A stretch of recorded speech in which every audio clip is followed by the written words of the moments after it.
খবর ভাই বেরোতে গুটি কয়েক কথা বলার আগে আসুন আমরা এই ভিডিওটা আগে দেখে নিই। বাবাজি, আপনার নাম কি?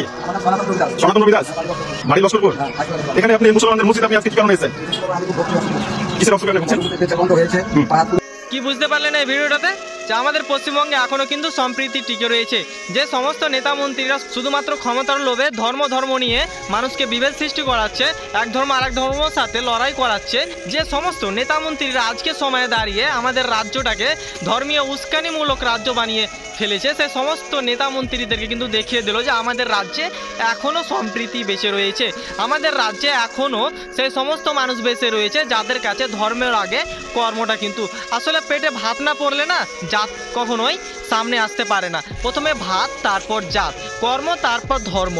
এটাই কিন্তু এই মানুষগুলো কিন্তু বুঝিয়ে দিল, আর সেই সমস্ত নেতা মন্ত্রীকে দেখিয়ে দিল আপনারা যতই ধর্মীয় উস্কানি দেন না কেন, আমাদের এই রাজ্য সম্প্রীতির রাজ্য, আর এটা সম্প্রীতির রাজ্যই থাকবে। আপনাদের উস্কানিতে আমাদের কোনো যায় আসে না। এটা আবারও কিন্তু তারা প্রমাণ করে দিল।